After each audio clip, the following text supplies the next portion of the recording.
নমস্কার বন্ধুরা, বদ্রি পাখি চ্যানেলে আপনাদের সবাইকে স্বাগত। তো এটা আমার সেকেন্ড ভিডিও। তো এই ভিডিওতে আমি বলবো যে বদ্রি পাখি ছেলে না মেয়ে চেনার পদ্ধতি। তো এর 3টে পদ্ধতি আছে। তো আমার হাতে যেই পাখিটা এখন রয়েছে সেই পাখিটি কিন্তু ছেলে। কেননা এই ছেলে পাখি আমরা কি করে চিনব? ওদের ঠোঁটের ওপর যে নাকের অংশটা থাকে সেই নাকের অংশটা যদি ব্লু কালার হয় তাহলে বুঝতে হবে যে সেই পাখিটি মেল। এই পাখিটিকে ভালো করে লক্ষ্য করলে বুঝতে পারবেন যে এদের যে নাকটা যে রয়েছে, ঠোঁটের উপরে যে নাকের অংশটা, সেই অংশটা কিন্তু এদের ব্লু। সুতরাং এখান থেকে বোঝা যাচ্ছে যে এই পাখিটি মেল। ভালো করে লক্ষ্য করলেই বোঝা যায়। অনেক সময় আমরা পাখি দোকান থেকে বা হাট থেকে কিনি, কিন্তু অনেক পাখি জোড়া নিতে চায় না। তাই ছেলে আর মেয়ে যদি আমরা বুঝে নিই তাহলে কিন্তু জোড়া দিতে সেই পাখির কোনো অসুবিধা। এরপর যে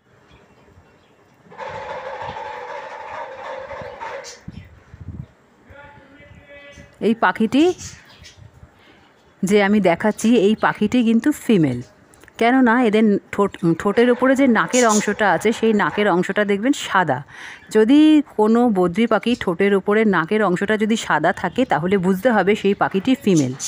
আর এদের ডিম পাড়ার সময় কিন্তু নাকের উপরটা বাদামি হয়ে যায়। যখন ফিমেল পাখি ডিম পাড়ে তখন নাকের উপরটা যদি বাদামি হয়ে যায় তখন বুঝবেন যে ওদের ডিম পাড়ার সময় হয়ে এসেছে। আর কিছু কিছু পাখি থাকে পাইট, যাদের নাকের ওপরের অংশটা অর্ধেক নীল অর্ধেক সাদা এরকম থাকে।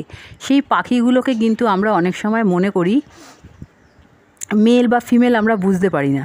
কিন্তু সেই পাখিগুলোকে অনেক সময় আমরা ফিমেলও মনে করি, কিন্তু সেই পাখিগুলো কিন্তু ফিমেল নয়, সেই পাখিগুলো কিন্তু মেল। যে দুটো কালার যদি মেশানো থাকে নাকের অংশটা, সেই পাখিটি কিন্তু মেল, ওটা কিন্তু ফিমেল নয়। তো আজকের মতন বন্ধুরা ভিডিওটা এই পর্যন্তই। যদি ভিডিওটা আপনাদের ভালো লাগে তো প্লিজ লাইক আর সাবস্ক্রাইব করে দেবেন। আমি আরও নিত্য নতুন ভিডিও নিয়ে আপনাদের কাছে আসবো এর পরের ভিডিওতে। কিভাবে পাখি ডিম পাড়ে, কিভাবে হাঁড়ি বাঁধা হয়, সব কিছু বলবো আপনাদের, কিন্তু আপনারা যদি আমার পাশে থাকেন।